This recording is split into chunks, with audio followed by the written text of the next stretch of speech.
Joining us now, Arise business analyst Chika Umbonu, and any moment now we should have Abayomi Fawahimi as well. Chika, good morning to you. You're very, very welcome. Morning.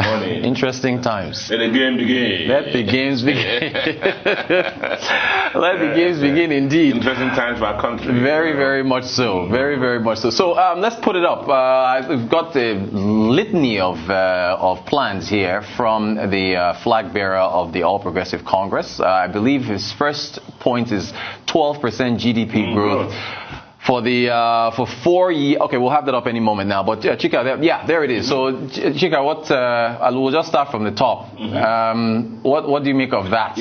You know, whenever I analyze things in this program, I tell you that the economic issues of our country, the items actually are in sync. They relate to each other and complement each other. And so we're talking about GDP growth, how. Yeah.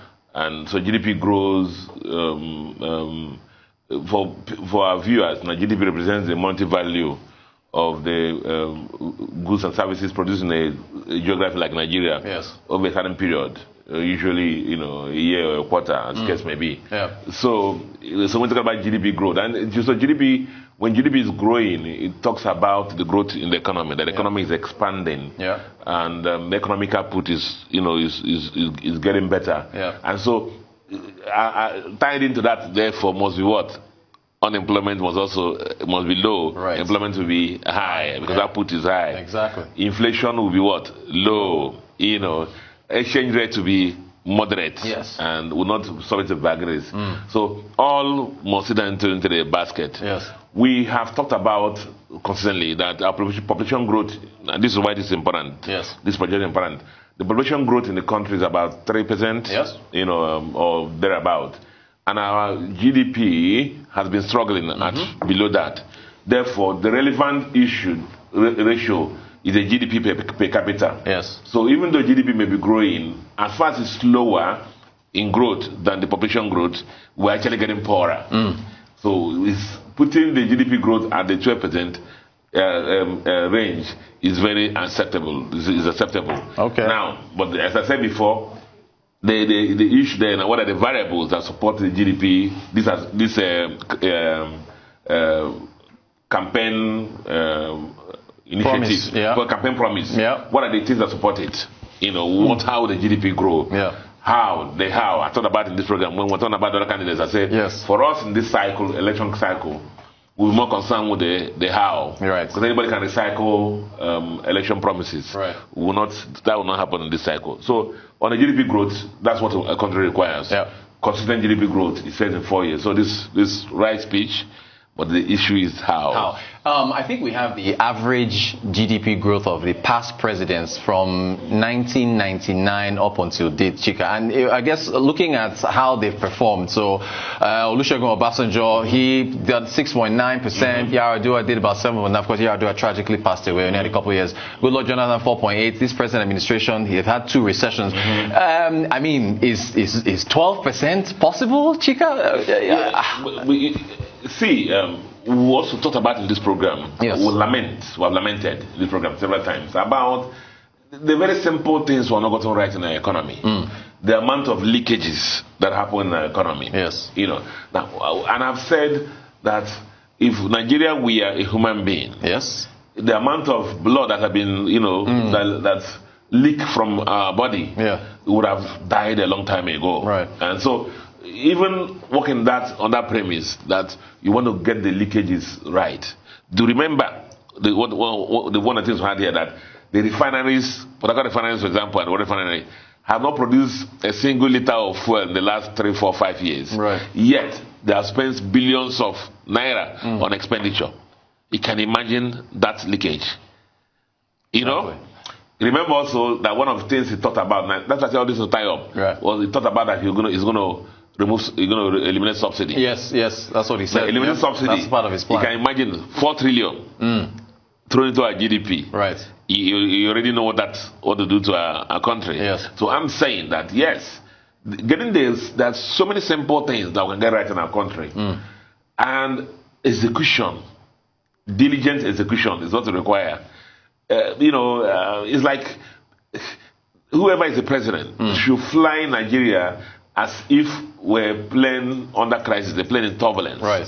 And when they're playing in turbulence, the whole pilot, the pilots, the co-pilot, everybody, the crew, and focused on that to pull us out of that turbulence before you can start enjoying your champagne and so on and so subsequently.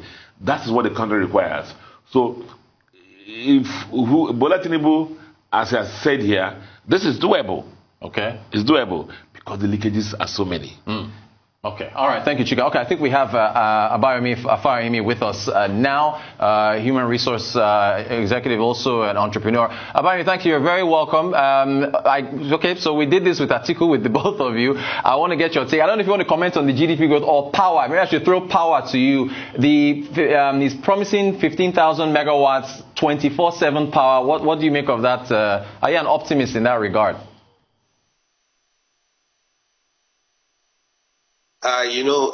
Leaders are supposed to be dealers in hope. So every leader is supposed to be able to sell hope. I mean, that's why perhaps Hope 93 of late MK Abiola was something that resonated with people.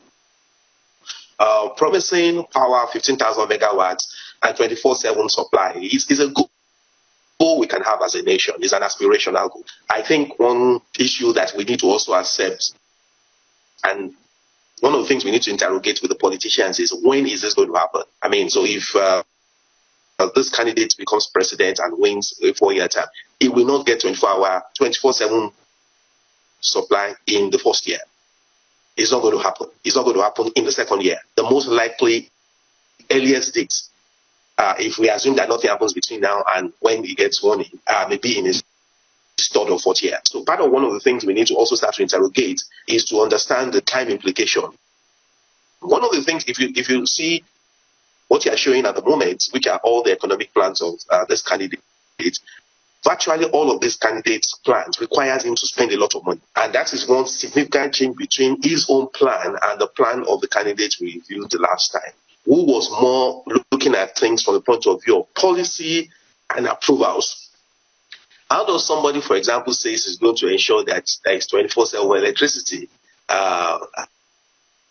You're not going to make that happen in your first year.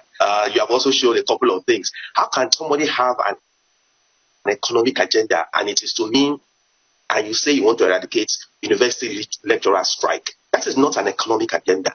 Because in the scheme of things, currently in Nigeria, there are 4 unions on strike in Nigerian universities. ASU is on strike, NASU is on strike, SANU is on strike, and then you have the technologies are on strike. How do you then start to create some element of exclusion and say you want to eradicate strike? That cannot be an economic program because a strike is a response to a problem. So the problem is what you should first focus on. So talking about power is possible. It's something that we can do if we really focus on. What I know is that we can't get it done in the first 2 years, but it's a good goal. It's a good ambition, and it's something that can make happen. 24/7 electricity is something that I know we will not achieve in the first 3 years, despite any investment we want to have, because as we currently speak in Nigeria, we don't even have coverage for the whole nation. The national grid, some people don't still have it till now. We know for a fact that a state like Bayelsa State, just a couple of decades ago, did not have national grid connected to the whole state. So for us to get every Nigerian household have access to electricity at 24/7 is not a 4-year promise. I mean, we need to be realistic in our ambition. Okay. But this is a goal that can be achieved if you focus on it. Okay. Okay, fantastic. Chika, let me bring you back in. Infrastructure, I think he's Tinubu'S plan there. He says he has a new infrastructure plan. He even has a plan on 6 new regional economic zones. What do you make of that? See, I have said consistently that Nigeria does not lack plans. Right. What we have lacked consistently has been the lack of diligent implementation.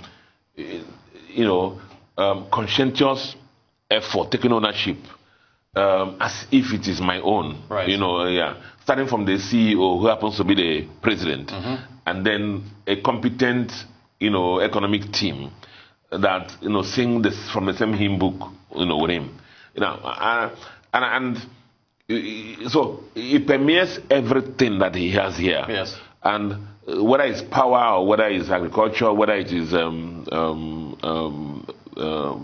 subsidy and so on and so forth. Yeah. The issue has to do with how conscientious. Now, the difficulty in running this kind of campaign is going to run is also he's running from the ruling party's perspective, and so a lot of things he's going to say may be an indictment on the 1 year remaining of the present administration. Right. You know, because one of the things I would notice also in the government that is going to live in the next 1 year, less than 1 year, yes, is the fact that sometimes we will find that the teams are speaking, are not singing from the same hymn book. Yes. And people are singing, you know, remember sometimes one minister be quarreling with another minister, and and people are fighting for tops and so on and so forth. That is one thing, a critical sort of factor for a Tinubu administration, if it's him that's going to be get the crown finally. Yes. So specifically, therefore, whether it's power, whether it's GDP, whether it's what's the item you mentioned now? Infrastructure, agriculture, whatever. It has to do with conscientious implementation, execution, class A, the competent team to run it. Because this issue of 6 geographical zones of economic goals, they have been mooted, they have been on the table. Yes. We know what Nigeria used to be before. And we'll say that to migrate Nigeria to the economy of the future, we need to move from just not producing cocoa seeds, but also producing chocolates. Right. Are you with me? Finished goods. Finished goods. Yeah. So we need to move to that. And so every section of Nigeria, we have the report, has something to contribute to the national economy, you know, to produce. I've come here to lambast a lot of the governors that most of them are not doing anything. Yeah. Sadly, every section of Nigeria, every geographical zone of Nigeria, each of the 6 geographical zones has something to contribute to the economy. And so, it's a diligent implementation of this economic policy, Nigeria will be the better for it. So it's not the plan, it's not what they've written, but the issue again is what? Execution. Fantastic. All right, we're going to take a quick break. Abayomi, I want to get your take on his education budget allocation after the break, so we'll just stay tuned. We'll be right back. It is the Global Business Report here on Arise TV.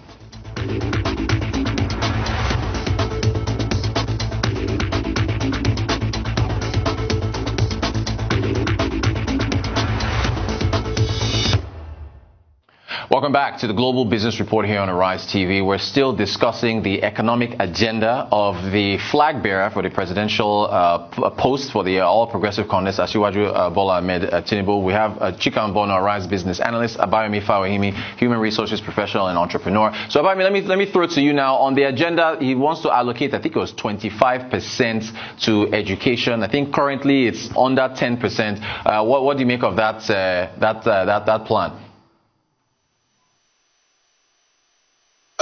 It looks like an interesting thing. Many people get excited by it, but I am not, for 2 reasons. This candidate is somebody that has a precedent. He was governor in Lagos State for 8 years. And we know he did not allocate 25% of the budget to education in Lagos State for the 8 years while he was there. We have data that shows what he allocated to education. So historically, he never did this. So talking from the point of view of antecedent, he won't do this. Now, talking from the point of view of the constitutional expectation of the federal government, this is the president of Nigeria who is going to be the leader of the executive federal government. The statutory role of the federal government in education is policy, oversight, and governance. In terms of provision, the only level of education that the law asks the federal government to be involved in is tertiary education. Basic education is in the hands of the local government and the state government, tertiary education to vocational education. So there is no way any federal government of Nigeria will dedicate 25% for tertiary education. It will be a waste of funds. And that's a fact we need to accept. The bulk of where we have the educational challenge we have in Nigeria today is at the basic level. And therefore, if anybody is promising to devote the federal funds to education, which statutory is supposed to only be for education, that person will not do it. However, what he may be saying, because it's also good for us to be fair to this candidate, is the aggregate contribution of the government to education. So by that we mean it will stimulate and encourage the local government and the federal government to contribute a total government contribution to education as 25%. That is something that is already possible. And you know, everybody says is that Nigeria contributes 10% to education. That is not correct. Nigeria contributes well over 10% to education. Actually, today, nobody knows how much the government of Nigeria contributes to education, because people focus on the budget of the Federal Ministry of Education, not the education budget of the federal government of Nigeria, or the government of Nigeria. Let me shock you. You will be surprised that the police has as many primary schools more than the Federal Ministry of Education. The number of schools in the defense budget is more than the number of schools in the budget of the Federal Ministry of Education when you talk about basic education, for example. So nobody has, and I remember former Minister Okoye was trying to aggregate this fund. We still don't know how much the government spends on it. So the idea of spending 25% will not be strategic spending, because one of the things we need to ask ourselves is, if you do 25% in education, you are going to cut from somewhere. Where are you going to cut from? Is it security or infrastructure? I don't think that is something that could happen. The second promise he has there is related to the question of strikes. I mean, like I said earlier, strike is a response. Your goal cannot be to respond to a response. What we should have as a strategic plan is what will prevent a strike. And of course, it's about doing something about the structure of education. Please permit me, let me just make a comment to the last question you asked my colleague in the studio about related to the 6 zones for development. And I like the point he makes. We need to make 76 centers for economic development in Nigeria. But again, it's also a strategy that we need to start to interrogate and ask ourselves. In the 3rd and 4th development plan, the idea of River Basin Development Authority was introduced as a strategy to provide regional development. Osun, Benue, Niger, all of those things were done. We know today what has happened to them. By the turn of the democracy in 1999, the Obasanjo administration came up with the idea of development agencies that led to NDDC at the first instance. We know what has happened to NDDC. We know what has happened to the one in the Northeast. We know what has happened to all the state-created economic agencies, what they call the PADEC, also PADEC, the SOPADEC, the Delta State, also PADEC in those states. What has happened is that the attempt of the federal government to create this structure have always led to tensions. So we had under the 1999 regime, where, for example, Donald Duke, the governor of Cross River State, for example, the governor of Cross River, decided to create an economic zone in Tinapa. We saw what happened under him.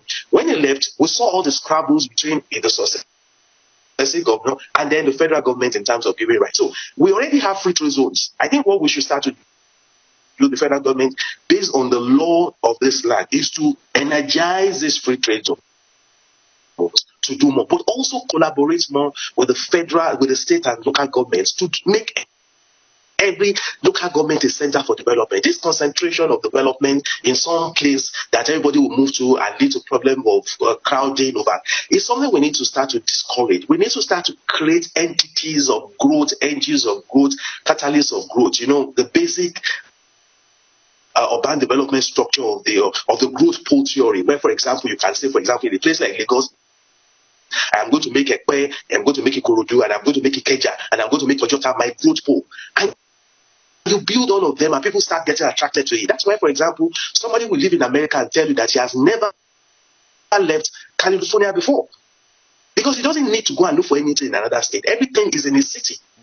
But what we have in Nigeria is that we will create centers for development, and we want everybody to rush there. It ain't going to happen anywhere. You got to make. Please let me make this point. A senator was shot in the U.S. She was shot. And that senator, there was no need to carry her to an hospital outside of where she was shot. There was enough development in that community that she was treated before she moved elsewhere, and then they did the other surgeries. This idea of we are centralizing something is part of one of the things that doesn't make our federation work. We got to make every part of this country a great place to live and a great place to do business. Well said. Well said. Chika, thank you. Chika, let me bring you in on agriculture. He's talking about a new agriculture. Do we need a new agriculture policy?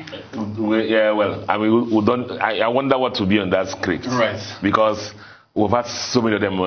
Green Revolution. Right. What are them? Sugar Man. I mean, that's so many things. Yeah. As I said, and I keep saying this program, what we'll lack is what? Diligent execution. taking ownership, entrepreneurial spirit, in the love for Nigeria, competent people who love the country to run these initiatives, seeing a project from beginning to the end. The Sugar Master Plan, nobody can beat it. It was well crafted. But where are we today? You know, even the agricultural policies that are happening now, well crafted. You know, the issue again is diligent implementation of those initiatives. So if what we're seeing today, we want to make Nigeria produce what we eat and eat what we produce, and the excess will export. It has never changed. That's not what has been happening. But the issue has to do again, how do we do it? Can I quickly get you? We're almost out of time, but Chika, with you first. Decentralizing the police force. Do you think the states can afford to pay? We talked about this on the morning show very quickly. What do you think? An issue of whether the country, in quote, is mature enough to deal with this. Yeah. Because even with the federal police, we know what some people in power, how they use it to oppress those in the opposition, in quote, at a particular point in time. Yeah. And it cuts across both multiple parties. So I would love to know the control mechanisms that we put into that place. But do we need community policing? There's some level of community policing required. Yes. Because remember, intelligence is local. You know, it's very important to do that. Yes. But the issue is, at the end of the day, what are the firewalls we're going to put there to make sure that the people in authority do not abuse it? Because in these other places, police is independent. But over here, they tag themselves to whoever is in authority. Got you. I mean, you get the last word. Decentralized police. What do you make of Asiwaju's plan there? Interesting plan. Again, another of those things we say in Nigeria that we don't really define. We have already decentralized various parts of the police function. I mean, the Nigerian Constitution says there shall be a Nigerian police force, which is correct. There shall be a centralized one, but we have decentralized it. Nigerian federal government has created the FCC, it has created ICPC. Those are police functions that have been taken out of police and given to other agencies. We have started decentralizing.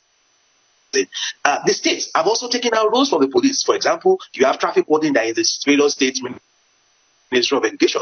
Last month, that controls traffic and can actually arrest and do all of those things is a police function.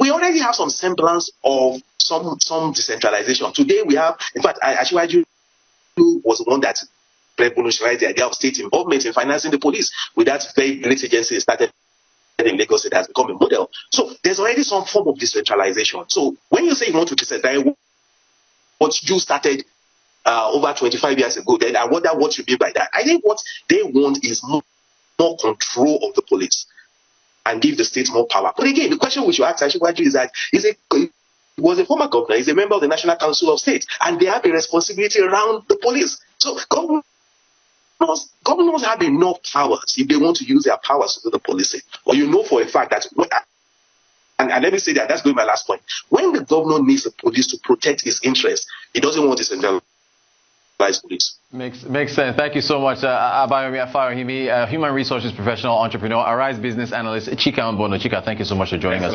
Thank you both, gentlemen.